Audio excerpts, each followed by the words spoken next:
Hi, this is Sherry at the Intentional Home Podcast, where I share tips and resources to help you live with intention and purpose.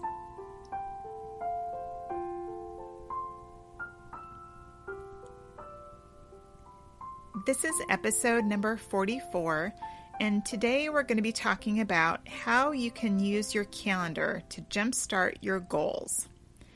Now, a new year has already begun, and I am sure we have all had some time to sit down and evaluate and think about some goals that we want to work on in this new year.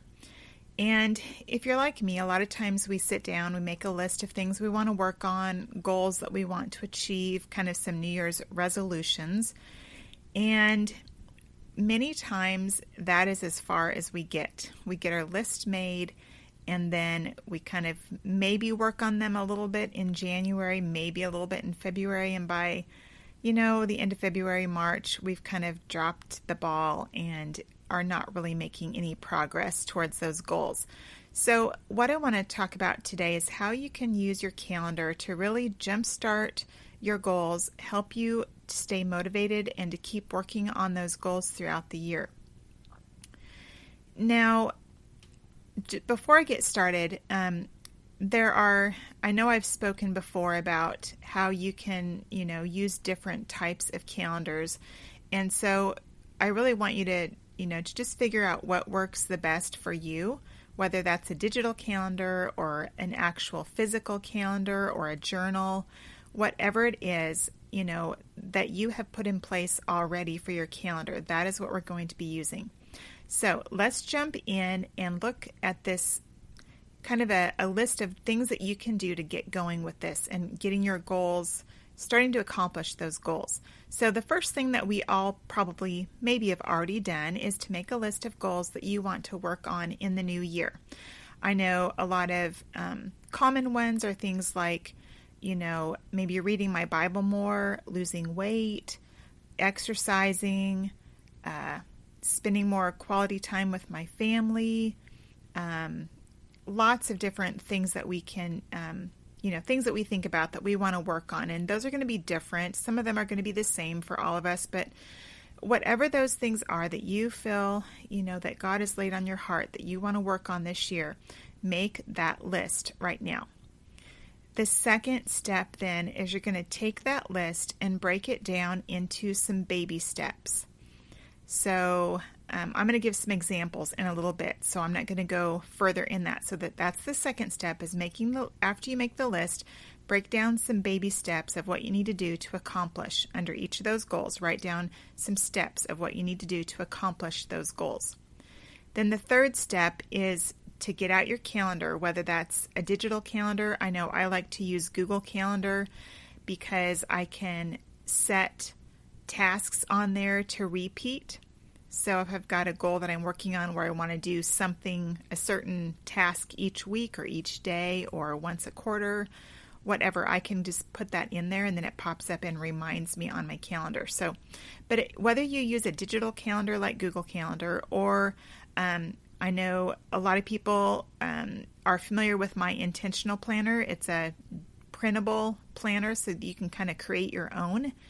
Or there are many different planners out there that people use. So whatever you have, choose what you're going to use and get that ready. So that the next step, then the fourth step, is to take out your calendar and add all of those baby steps to your calendar. And then the last step, number 5, is to properly use your calendar during the week to remind yourself of what needs to be done and then do it. So one of the biggest things that you can do is looking at your calendar every single day and seeing what is on the schedule, what kinds of things you need to be getting done that day. So I want to look at some examples just to give you some idea of how this works and how you can use the calendar to get going on your goals. So the first example I want to look at is, let's say that you set a goal that you want to read 24 books this year. So the first thing that you'll do is make a list of the books that you want to read and the number of chapters in each book. And then you can divide up the books, choosing maybe 2 for each month, and then write that down.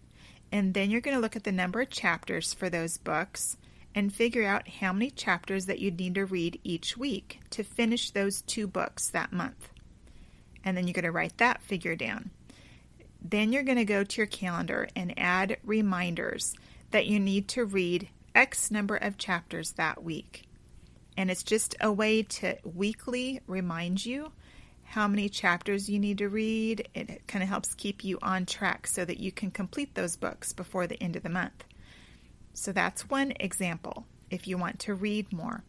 Another example, which I did this one year, was to send more handwritten notes to family and friends. I know today in our social media world and online digital world, a lot of times the handwritten notes don't get done very much anymore. So if this is something that you would like to do, I think it's a very special thing and it means a lot to the people that you send them to. But what you can do is make a list of people that you want to send cards or notes to, and then divide it up between the months of the year, and then enter those things on your calendar. So let's say you have 24 people that you want to send notes to. So you're going to choose 2 people for each month, and then you're going to go on your calendar, and maybe just a couple of times during that month, you're going to write on your calendar, send card or note to, and then the person's name. And so just do that. Divide those up through the year, write them on your calendar, and then when it pops up or when it comes up on your calendars for that week or that day, then go ahead and get a card or a note out and write it and get it mailed.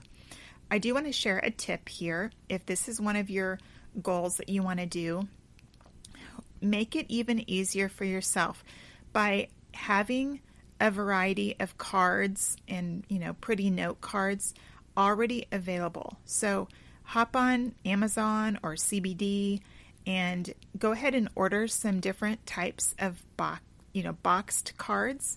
There are tons of really beautiful cards out there that you can order, but get some different ones, like maybe some get well cards or thinking of you or praying for you or lots of different kind of encouragement type cards that you can get. Go ahead and get a variety of those. Make sure you have stamps. And so when it comes up time for you to send a card, then you've already got it all there. Now, I would say this would be in addition to like sending a birthday card or something like that. But if you want to include doing birthday cards or anniversary cards to family or friends, you could include those as well here and add those to your calendar as well. So that's another example. One more example is, let's say, I know I've done a blog post on this, but let's say that you want to purchase Christmas gifts throughout the year.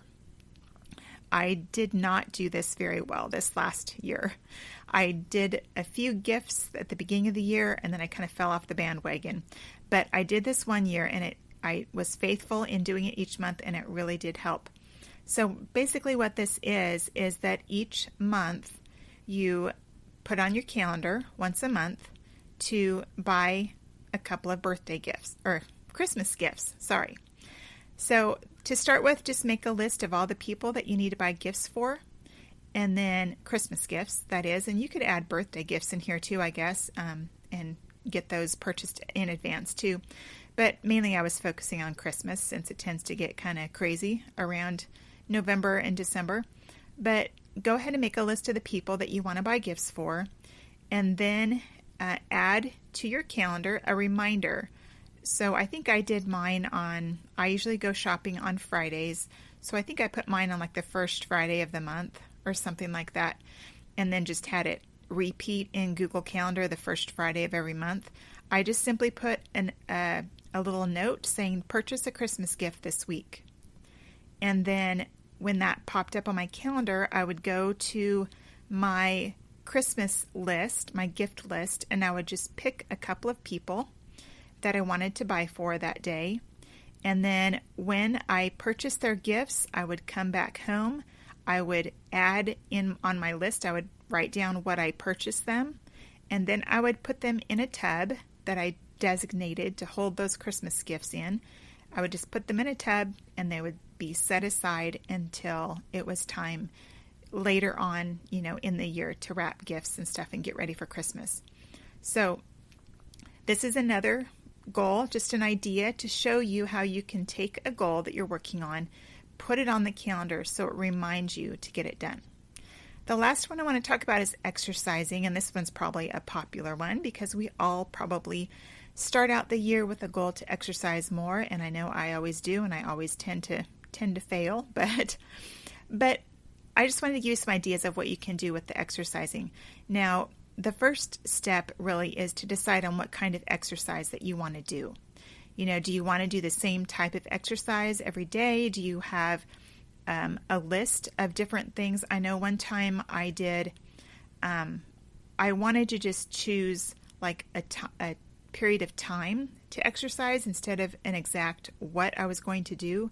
So maybe you would pick like 15 minutes or 30 minutes or whatever.